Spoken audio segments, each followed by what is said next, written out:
in the community, I have an awesome speaker to lead this workshop. It is none other than Lin Pei. Lin, thank you for joining us. Thank you for joining the community and leading this workshop today. Absolutely. Thank you for having me. I'm super excited. Just really amazing programming you guys are putting out at Clue. So just so excited to be part of this. And to give a little context, Lin, if you don't know her, then you've been living under a rock. Lin helps folks land and grow their product marketing careers. An extensive history in product marketing herself, now a solopreneur helping product marketers achieve what they want to get to in product marketing themselves. And that's why she joined us today, to do this workshop on how to land your next product marketing job. Lin, I'm handing this one over to you. Take it away. Thank you, Adam. And hi, everyone. Super excited to meet you here. And I'm really excited to jump into this very timely topic on how to land your product marketing job in 2024. So let's go to the next slide to get started. And am I moving the slide just to make sure I'm doing so, right? Okay. All right. Let me confirm that you can see the next slide. Okay, perfect. Great. So what we're going to be talking about today is really three key things. Number one, why traditional job search methods don't work. A new way we need to adapt to job searching in 2024. And then finally, practical tips you can take away and apply right away in your job search. So I would love to hear any questions you have along the way. I know Adam will be managing the chat a little bit. So if you do have any questions along the way, please feel free to input in the chat and I'll save some time at the end to answer those questions for you. With that, I do want to start with something just to drive a little bit of engagement and making it fun. Just, I guess, not showing enough hands, but maybe if you can insert it in the chat. Why are you here today? Are you actively job searching right now? Are you passively looking, or are you just listening in? So I'll give it a minute and maybe Adam can shout out a few responses we get from the audience.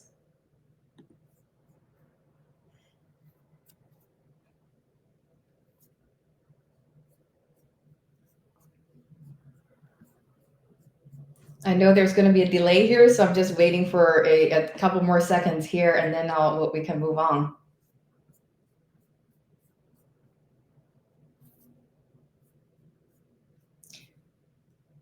All right. Well, I'm going to assume a lot of you here are actively job searching and passively looking, but regardless of what your purpose is here, I am very excited to chat and share some tips with you that can help you regardless of where you are on this journey. So moving forward, I just want to give a quick introduction about myself. As Adam said, I am a product marketing career coach where I help product marketers and people in adjacent roles such as competitive intelligence land and grow in your dream product marketing roles. I'm also a startup advisor where I help companies, especially early stage startup, build and hire their first product marketing team. Previously, I've worked in different companies in product marketing or marketing capacities, including Autodesk and Teachable. But one of my favorite titles out of all of this is being a mom to a 3-year-old daughter, and she keeps me busy pretty much all the time. I love working with different organizations and share my sort of different tips that I have and my thoughts on how to grow your career. So I've partnered with a lot of organizations, and I'm really excited to be here and grateful to be part of this Compete network and share this session with you guys here.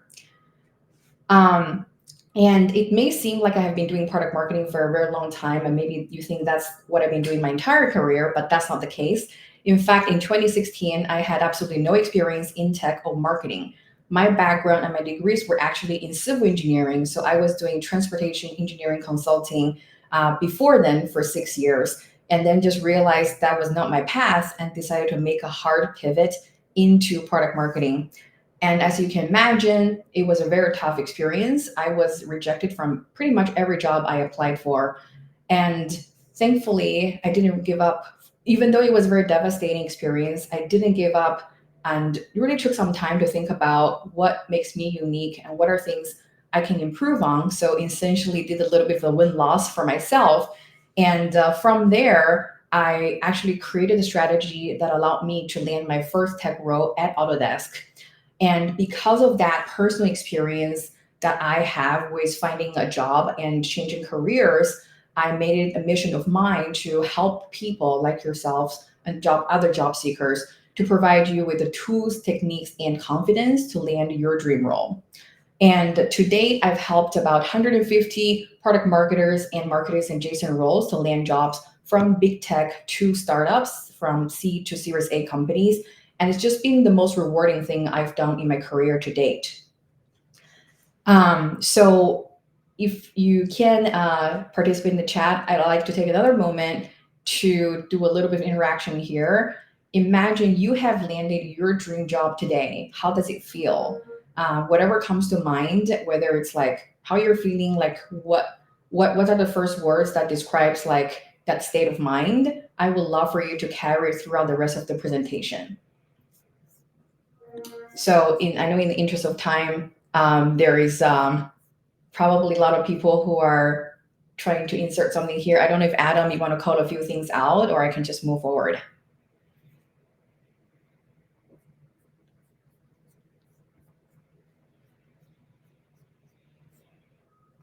Okay, great. Lots of people said hopeful, right? Usually I hear words like hopeful, excited, relieved, or things like that. Wonderful. So I'm going to move ahead then to the first section of our presentation, which is how to land a job in 2024. And I will go through the overall strategy. So I'm going to start off by saying that I recognize we're in a really challenging job market today. So this is a chart I got from TechCrunch, which tracks layoffs by month. And what you're seeing here on this chart is layoffs by month in 2023. And I've also included a bar on the right-hand side, which is the January 2024 figure for layoffs. Couple of things you will notice about this chart. Number one, there are a lot of layoffs, right? So last year alone, we had 250,000 layoffs in tech. And in January and February, we're also seeing a good amount of layoffs. But the second thing I will say, and this is the reason why I'm very hopeful, is the trend in layoffs is slowing down. So generally, Q1 is the time of the year when you have the most layoffs as companies reset their business strategy. And when you compare last January to this January, you will see we have a pretty big decrease in terms of layoffs. So even though we are having a lot of layoffs this quarter, which I think we're still kind of finishing up, I do expect Q1 will have a lot less layoffs compared to Q1 of last year. So overall, it is trending down, and I expect this will be a slow recovery back to healthy levels of jobs in tech. At the same time, as you can imagine, there's still a lot of folks on the market still looking, which means competition is still really fierce. So that means if you are maybe landing 10 interviews before, in a very good market, pre all of these layoffs that has happened, you may be only landing 1 or 2 interviews. And largely that is due to the market conditions that we're in. And so if you're feeling like, oh gosh, what's happening? I'm not good enough. What's going on? Most of the time, most of the reasons are related to the job market. And with that said, how do you stand out? And with that said, right, some of the common challenges that I have heard from job seekers include the following. I'm not landing enough interviews. I keep getting rejected in the final round. I don't know how to stand out from other candidates. I'm not sure how best to communicate my value, or perhaps I just don't know if I'm doing the right thing, right? And many more. So if any of this resonates with you, you're not alone. And these are very common challenges that people face, regardless of your background and how experienced you are in product marketing, competitive intelligence, or anything else. So how do you address these challenges, right? Fundamentally, we need to shift from the old way of doing job searching to the new way of job searching. And the new old way of job searching is I just have to apply to more jobs and something work out, right? It's really about a numbers game. And then the new way is I need to apply to where I have the best candidate market fit and smartly differentiate myself from other candidates, right? So in some ways, you're trying to put your competitive hat on and use your skills as a competitive intelligence professional and a product marketing professional to smartly differentiate yourself, right, from others, right, by going through a very targeted approach. And so let me illustrate that graphically. So on the left-hand side is a very common scenario I hear from candidates, which is I've submitted 500 applications, but I'm barely getting any offers, right? And the reason this doesn't work is if you're applying very generally, then very likely you're targeting a large number of jobs that simply are not your best fit, right? And you can't beat for that number. And as a result, you're spreading yourself super thin, spending a ton of time just trying to manage so many different opportunities.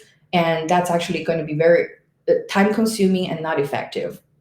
So what we need to do instead is to shift to the right hand side by having a much tighter funnel, right? You're going to apply to less jobs, only focusing on the ones that are the best fit for you, where you have that competitive advantage, and that will allow you to focus more, prepare better for those opportunities, and then land more offers as a result of that.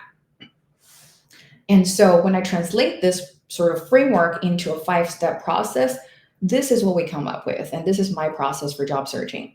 Number 1 is to determine your candidate market fit. This is kind of similar to when you're doing product marketing work, right? It's about like the product market fit, but here you're trying to find the candidate market fit and you yourself being the product. And this is about targeting roles based on your values, your strengths, and competitive advantages. And when you have determined that, then you can create your unique positioning, right? Through building your own personal messaging house to highlight your differentiation and your story. Once you do that, the next thing is to smartly apply so you get noticed, right? And in today's market, when there are 500 people applying for a job, simply sending in a resume and hoping for the best is probably not going to work, even if you have the most amazing background. So we need to figure out ways to bypass the queue, right? And reaching out to the hiring managers in different ways.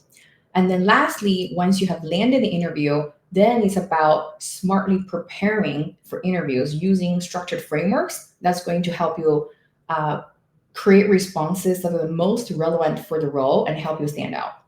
And then the last step, after you do all of these different steps as you go through the interview process, is focusing on data.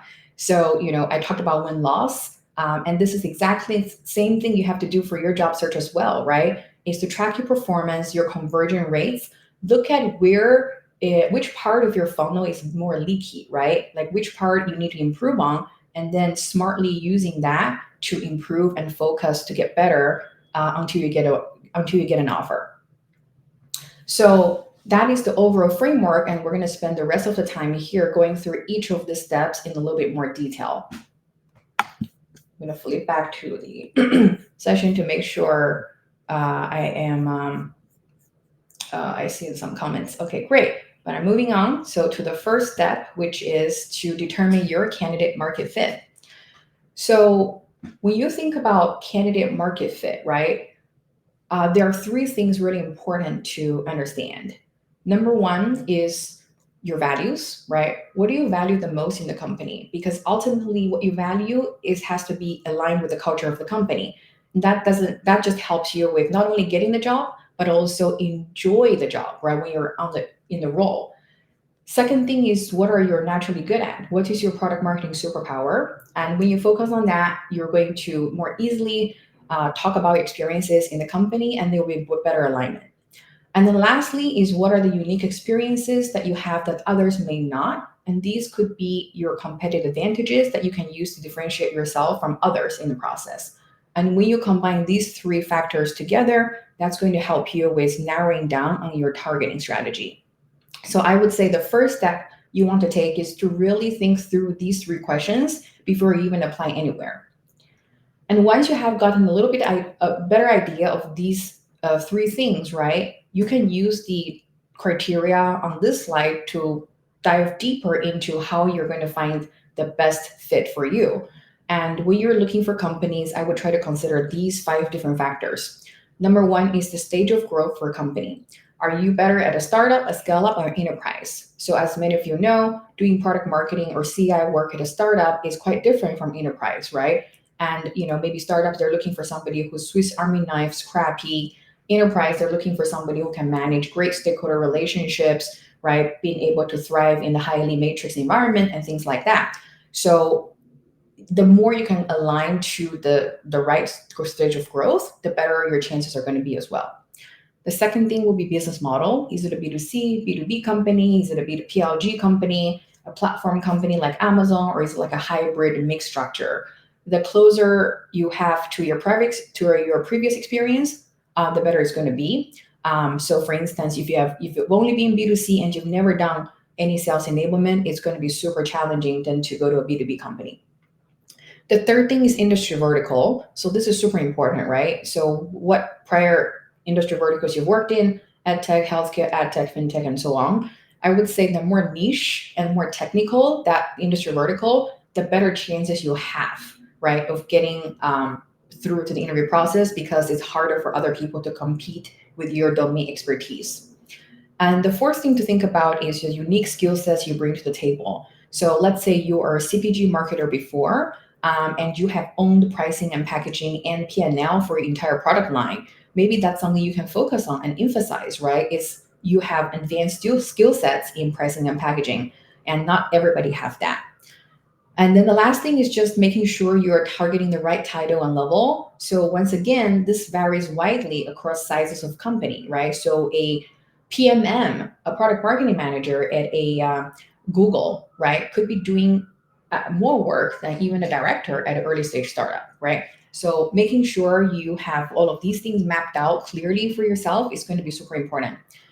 This does not mean you need to fulfill all 5 criteria at the same time, but the more you can fulfill, the better it's going to be in terms of helping you to land the offer. So with that said, you could maybe think, oh, wow, that means there's only 2 roles out there for me, right? Like this is way too narrow. I won't have enough opportunities. And I completely empathize and understand that point, which is why it could be very helpful for you to create a tiering system. So just like in marketing, I think one of my former mentors coined this term that I remember, which is target narrow, catch wide. So this is the same way I would propose for your job search, right? So targeting narrow, meaning focusing on your tier 1 as your core target. So then the messaging and everything you're developing for yourself would be focused on that. But it doesn't mean that's the only job you go out, right? You can also have tier 2 roles and tier 3 roles with a little bit more of a relaxed criteria. So as an example, for tier 1 roles, it could be you are perfect for a growth stage B2B crypto startup, right? With both EMEA and NAMER locations. And it's for a company looking to hire their first product marketer. And then for tier 2, it could be a growth stage B2B fintech startup looking to hire their first marketer, right? And then for a tier 3 could just be any B2B fintech startup, right? So that way you can have more opportunities, but still allow you to have a very tight messaging that can allow you to potentially catch some of these other opportunities as well. All right. So with that, we're going to move on to the second step, which is to determine your positioning messaging. So after you've gone through the 3 sort of exercises above, right, now you can say, okay, well, I can create. So how do I tell my story, right? That's going to be that is going to resonate with my target companies. And this step is extremely important because you cannot expect a company to connect the dots for you, right? You need to connect the dots for them. And that means you need to tie your background to why you are naturally the best candidate for the job by telling your story in order to stand out. And this is very important to mention because I have worked with a lot of different candidates and who have amazing backgrounds, but also amazing backgrounds with a lot of different diversity experiences, right? So when you're going through a resume like that with lots of different experiences, it's really hard for a hiring manager to figure out like your entire story, right? So the more you can tell them, this is my story, then it's going to be much easier for them to understand, right? And connect the dots. And so to do that, we already have the best framework in the world for doing so because we're product marketers, right? And competitive intelligence professionals. And that is by using positioning messaging. Just a quick refresher on positioning and messaging. Positioning is the perception of a product relative to the competition in the mind of a prospect or customer. And going backwards. And messaging is what you communicate about your product that companies can see. So if you are the product, right, then the positioning is the perception of you relative to others in the minds of a company. And then your messaging is going to be what you communicate about yourself through your personal story that companies can see. And the best way to capture that in a simple way is to use a personal messaging house. So this is very similar to a messaging house you would use when you're trying to create this for a product. So I just adapted for a job search, right? And it's very simple. So you can start with saying for target, describe the target that you found through the exercise you did in the previous section, and then describe in one sentence your key strengths and competitive advantages, right? And then further expand upon that by creating 3 supporting messaging pillars, right? And each of them essentially is one key reason why you'd make the best hire. And then after that, you can start listing some examples from your past experiences that's going to support the key message. So this then becomes a blueprint and roadmap as you go and do your interviews, because now you know exactly how you're going to open your tell me about yourself.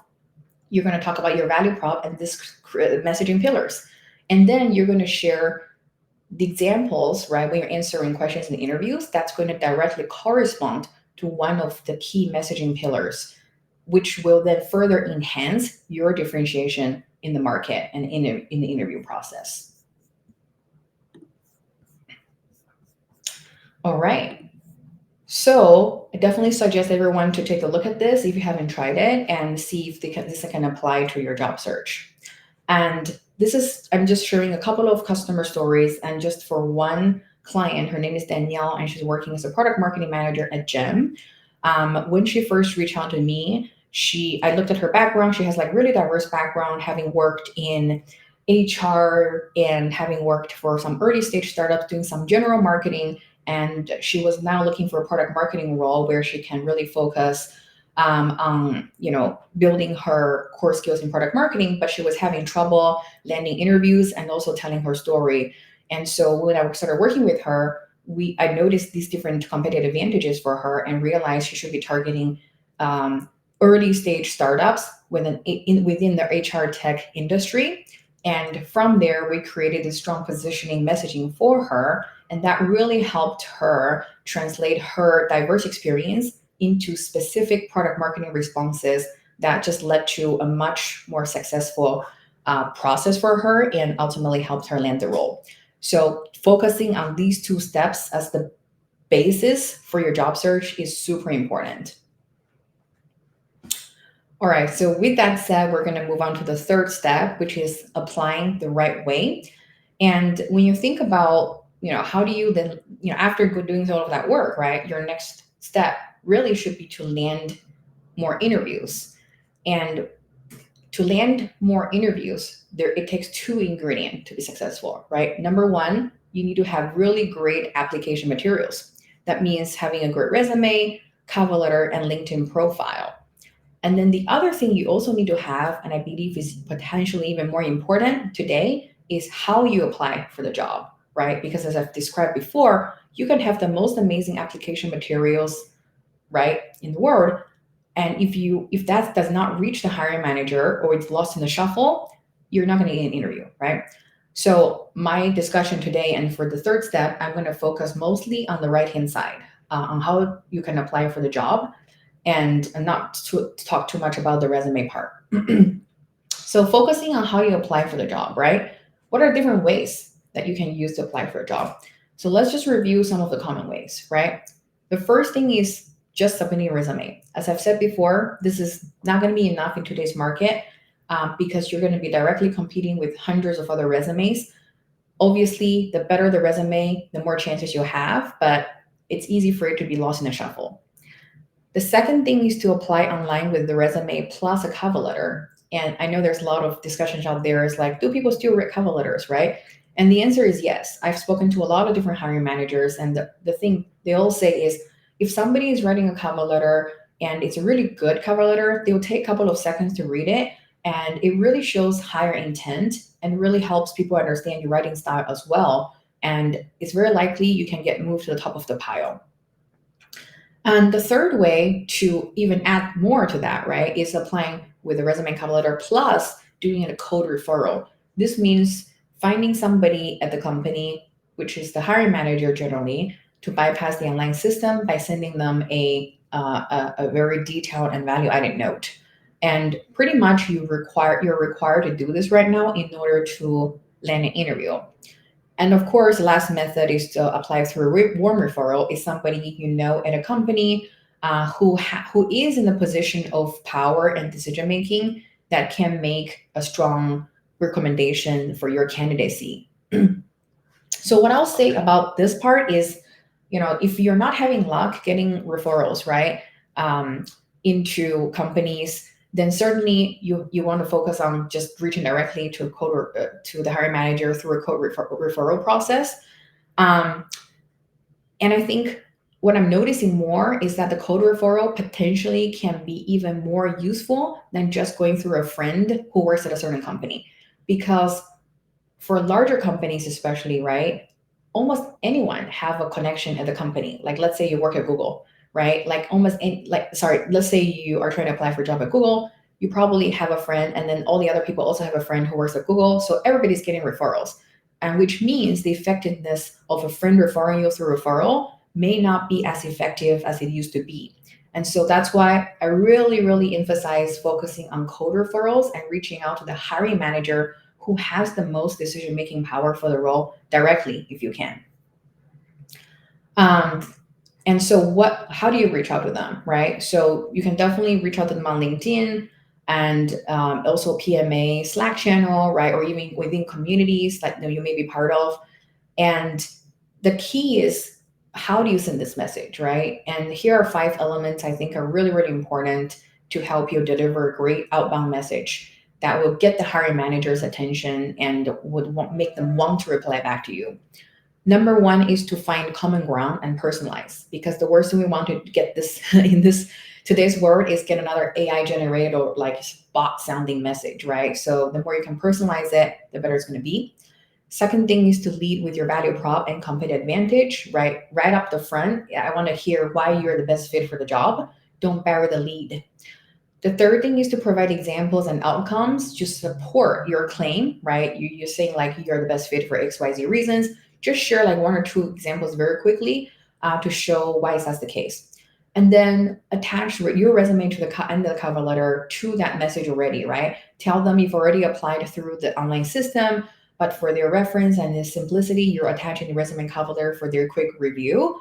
And then you're going to request a quick meeting with them, right? To see if they can, if they would love to, if that you would like to talk with them and have an interview. So suggesting some times, making it super easy to respond, and just being considerate, right? And thank them for their time is going to be really, really helpful. So with that said, once you do that, hopefully you're in a good position to interview and have a lot of interviews that you can then demonstrate your skills through the interview process. There are so many things we can talk about during the interview stage, so I'm going to focus on a few things I believe are the most important. So I won't cover like everything, such as assignments and so on, in this discussion today. Let's start with some of the common interview mistakes I see people make. Number 1, not articulating competitive advantages clearly. So again, if you haven't done that work up front, mostly how you're coming across is going to be very general, right? You're going to say, I know everything about how to do this job. That's not going to be very differentiating, because that's what everybody else is going to say. So that it's super important, once again, to focus on your competitive advantage. The second thing is coming across as too tactical. So for instance, somebody asks you, tell me a time you've done a product launch. Most people are going to just say, oh, I did A, B, C, D. I did this, I did that, right? Because a lot of the answers are focused on the what. But instead, how you want to stand out is to share more about the why. So for instance, let's say you describe that launch. You can say, for the actual launch go-to-market strategy, I specifically focused on these tactics. And the reason why I did that and not something else is because of ABC, right? And when you share more of the why behind why you're doing certain things, it's much easier to understand your point of view and how you do your job right? And that's going to be more memorable, and it's also going to better differentiate you from somebody else. Third, related to that point, is lacking systems level thinking, right? It just means you can solve one-off problems and you can talk about how you solve these different things, but you're not demonstrating enough how you can extract and level up those things and shape and form a framework, right, for how you would be able to carry that out in future situations. And that's extremely important for senior level roles. The other two is providing too much information, right? Just kind of going on for like 5 minutes and monologuing and not engaging enough with the interviewer. And then lastly is preparing too many examples. When you're preparing way too many examples, you're going to tire yourself out. And also the impactfulness of each example is going to be diluted. So with that said, what are some of the ways you can counter these mistakes and prepare well for interviews, right? And here are the steps that I suggest. Number one, study the role in the company. You really want to make sure you understand even the basics, right? The financial of the company, who are their competition, right? Generally, how they're positioned for the target customer. Just basic things like that. That will just help you choose the right examples, right, that you want to use, which are going to be more relevant for the company, and also just bring your knowledge into the conversation to show that you have prepared. Second thing is to research an interviewer. Anything you notice about their background, where you can like share some commonalities with them, right, to personalize your interview. That's going to be really helpful. And then what I suggest is also do a product marketing PMM or competitive intelligence audit for the company. So literally, you can look at their website and try to understand, is the target customer really clear from looking at their external materials? Is the messaging very clear? Is it very clear what the product is doing? Is it really clear what the benefits and outcomes their customers can get from them? And is it very clear how customer can purchase, right, and take the next action? So that's going to be really helpful for you to understand any rooms for improvement in the product marketing and CI work that they're doing. And then from all of that information, you can then prepare 5 to 10 questions only using structured framework, which I'll talk about later. And don't forget to prepare some questions for them as well that you can ask at the end. That's going to help you make the decision for whether you want to join the company, because you are valuable and you have a lot of knowledge and skills. So you want to make sure you don't take any job, right? You also want to really use the opportunity to make it a two-way interview process. And then lastly is to practice, because you can prepare to death and write everything out. But if you don't say it, right, often you just won't notice some of the kinks, and you won't be able to work through some of the problems that you see when you're actually saying stuff out loud. So definitely recommend you practice with friends, right? Partners you can find in the community or things like that. So the one thing I want to call out from this entire process is the interview framework that I recommend. This is one I created, which is a modified version of the STAR framework. And the reason why I created something different is because I realized a lot of people are skipping the processes altogether and they're just jumping straight to examples, which really makes things seem a lot more tactical than they are, right? So what I recommend is for complex problems and complex questions, start by walking through the process, right? In which you would take to do something like that. This helps you show systems level thinking and makes it easier to follow along. And once you have done that, then go through the situation. This combines the task, the situation, or the challenge, right? And this should be a really short and concise statement to just set up this example. Then you can go into the action. This is where you're going to spend like 70% of your time, right? And you can dive into the specific actions you took in a stepwise fashion. And you can call them out, like steps 1, 2, or 3, or it could be who, what, when. And as you're going through these different steps, you do not have to provide the same level of detail. What I really recommend you do is maybe pick one step out of all the different steps and share a specific memorable insight, right? So that is going to really make it differentiated from other people, right? And also won't take you 5 to 10 minutes to go through the entire thing. And then you can end with the results. a strong quantitative or qualitative impact, and any learnings you have from this example you shared. Again, this is not a framework you need to use for every single question, but it can be most effectively applied to complex questions like product launches, right? Developing a, I don't know, competitive intelligence program. How do you do sales enablement, win loss, or things like that that are more technical in nature. And those are like the main components of the job search process. And I kind of want to end this part with another customer, with a client case study. Josh came to me as he was trying to transition from big tech, where he was working at Google, into a startup at the forefront of AI. And so, as you probably remember early on, right, I said, do not change the size of the company. But in this case, this was one of his biggest goals. So I was like, okay, fine. I'm happy to work with you, and we can try to shift you into a startup. But we need to figure out your competitive differentiation. Why would a startup want you, and everything like that? So we picked companies for him that specifically allowed his competitive advantages to shine. And then, as he was landing interviews, we shaped all his answers by using the PSAR framework that I described, and also utilizing his messaging house to deliver his unique value prop. And he was able to land a great role at this AI startup in a director capacity. So, what I'm trying to say throughout this whole process that I've described is, it's not about any one step that you're going to focus on to get the results you want. It's really about focusing on every single step, right? And if you get 5% better along any one of the steps, along all of the steps, and then the compounding effect is you're going to stand out and become the best candidate in the market.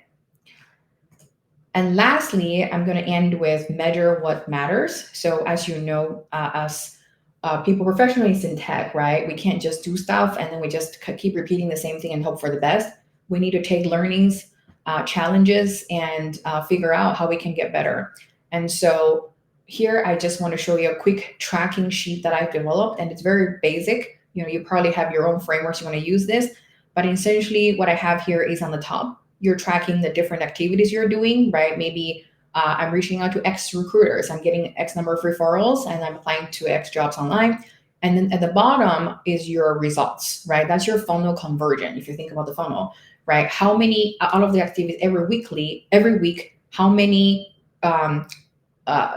jobs did you apply to, right? How many did those convert into phone screens, right? How many converted into early stage interviews, assignments, late stage interviews, and so on. And then when you tally the results, you can basically calculate your conversion, right, at each part of the funnel. And then that will help you really figure out where you're falling short.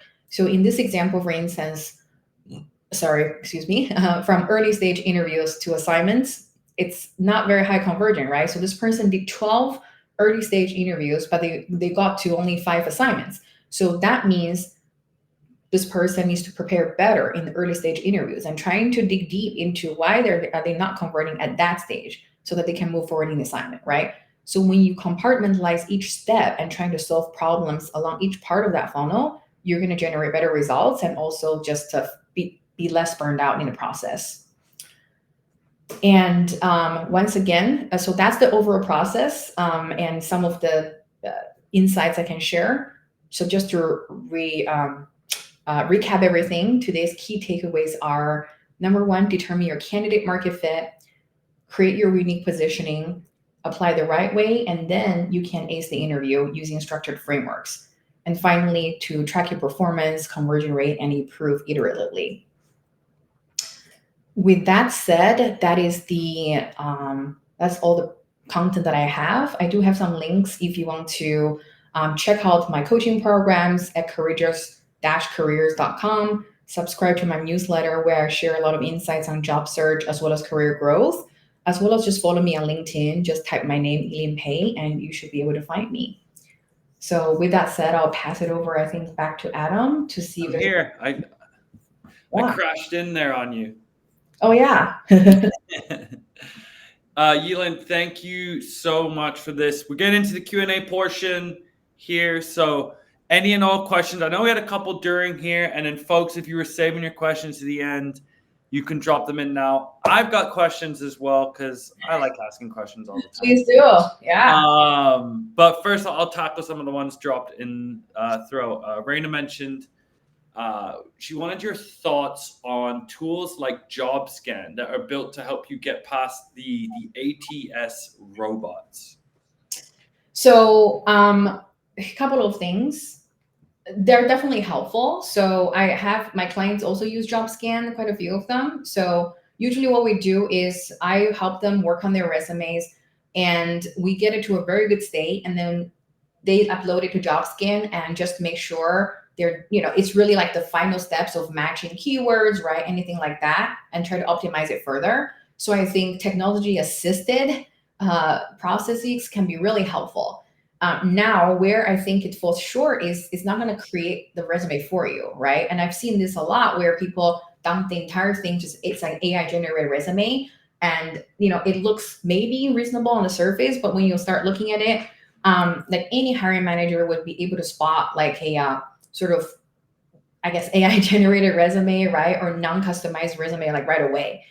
So a lot of times when I work with people is just really making sure when you're like, we figure out your targeting first, right? And the type of companies you need to be applying to, and then reverse engineer the requirements from those job descriptions, then figuring out what kind of experiences from your past are most relevant for those particular roles, literally matching each bullet in the essence of what it's trying to do, but then create a unique experience for each bullet that only you and you have, right? And so that way it stands out and it's relevant, basically. So if you're just copy pasting stuff and like hoping for the best, right, it's still going to look very generic. Like there has to be some level of human customization required as you're doing your resume. On that note, sort of like I think one of your first mentions there was like don't like quality versus quantity, right? And volume play versus some customization. And a follow up on that is, do you recommend personalizing your resume for each job you're applying to?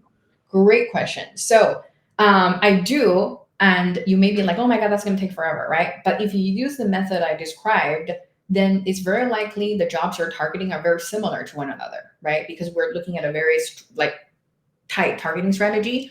So what I recommend is you pick a couple of jobs from those list of jobs you're most suited for, and then you create a base resume, right, from that. And then as you're customizing each resume for each job, it probably will only take you 20 minutes to do that, right? Because most of the information would still be very relevant. You just have to tweak a couple of keywords, emphasizing some things a little bit differently. So that would improve the effectiveness and efficiency of your process. There's a couple here as well. I love these questions here are focused on that kind of really earlier portion of the job hunt here. Another one from Nicole was, what are the best ways to expand your professional network?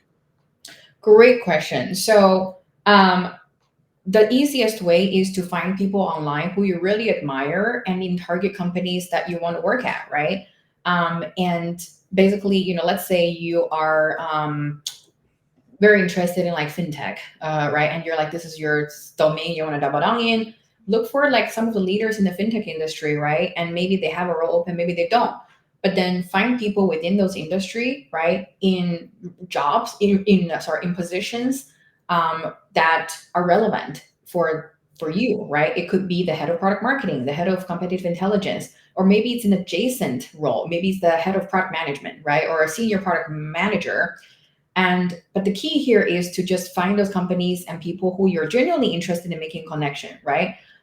Because I mean, as humans, we react to people when we feel like they're genuine. Reach out to me, right? So it's just easier. And then once you identify those people, I would look at their background and try to send out a value-added message, very similar to like the framework I laid out, right, when you're doing outbound. But in this case, you're not asking for anything, right? You're not like refer me to a job or something like that. But you can say, would you mind jumping on, like, I'm really excited to chat with you because of XYZ from your background, which is super impressive. Specific questions I have that I would love to pick your brain on. You're like, I'm someone who really wants to develop my career in this field, right? And ask them maybe for a 15-minute coffee chat and offer something in return, right? You can say, hey, I'm happy to give you a gift card, right? Here's a virtual gift card for coffee chat and things like that. Or something else that makes them understand you're not just taking advantage of people, right? You actually are considerate. And most likely, you're going to have a bunch of people reply back and schedule those calls with you. And then Mhm. as you're on those calls and you ask them, for different advice, um, actually apply their advice, right? If they tell you to do that, you apply it, and then you send another note back to them when you have applied advice and tell them what happened after you applied the advice. And people will be delighted if you do that, right? Because most people, they never like they ask you something and you never see them again, or like you don't do what they actually told you, right? So that is value to them. They're like, wow, this person is reliable, they're a go-getter. And from there, right, you can start building a true relationship with them over time. And Mhm. when there are times, let's say they're open up a role, there will be no brainer they're going to refer you to the job, right? Because now you've turned a cold relationship into a warm one. Yeah. So, and I know for people who are like, I'm actually introverted myself, right? It's really hard to just put yourself out there and start messaging people you don't know.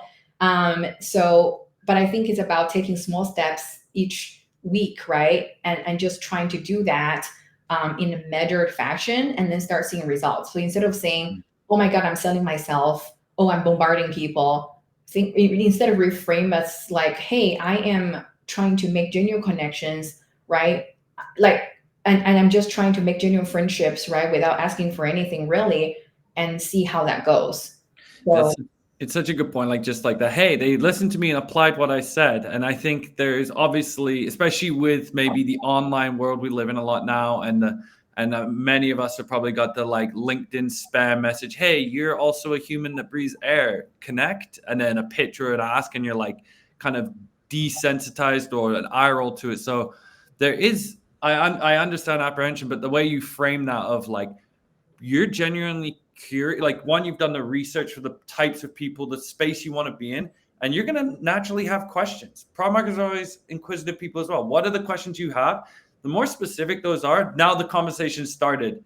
Now you're already kind of in there, and there's a purpose to the connections you're trying to make. And like you mentioned, it's not a hard ask. Hey, give me a job. Hey, this. It's genuinely curious, genuinely trying to learn.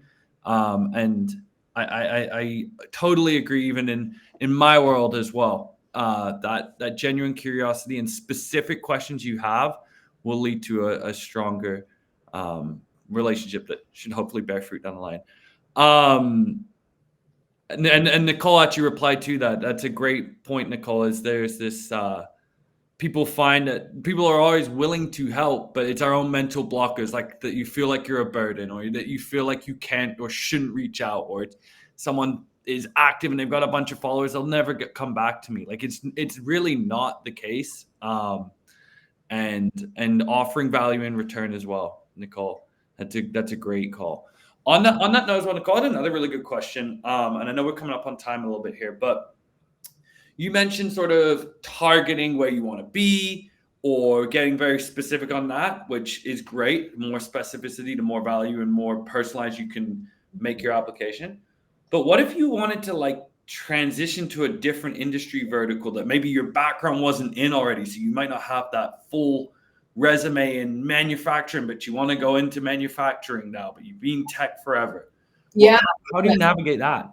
great question. And actually, about like 30 to 40% of the people I work with are career switchers. And I myself was one, right? So, like, that's definitely a very common scenario.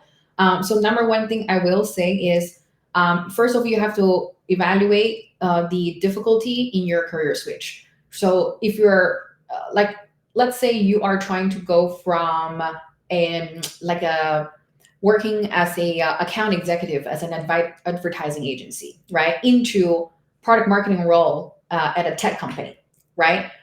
You're actually not just changing one thing, you're changing multiple things, right? So number one, you're changing industries, you're moving from non-tech to tech. Number two, you're changing your job title from account executive to product marketing. And so that is very challenging because you're making two moves at once, right? So it's kind of like trying to climb Mount Everest, like in a very steep hill, like you're trying to climb.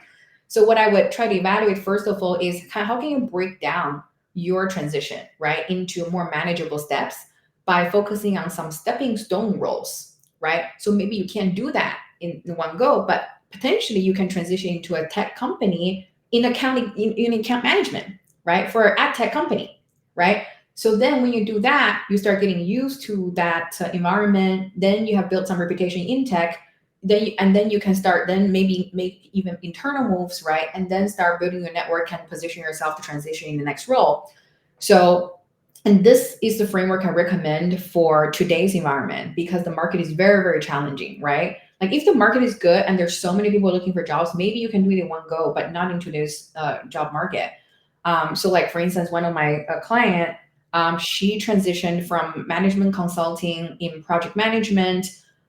She wants to do product marketing in tech, but she doesn't have tech experience nor product marketing experience. So she was actually able to find a sales enablement role at a tech company first because of her previous experience working for organizations focused on sales enablement.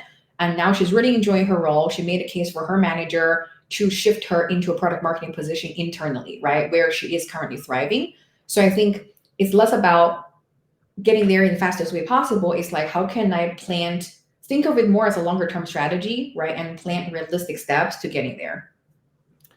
I have a final question here too. I know we're almost up on time.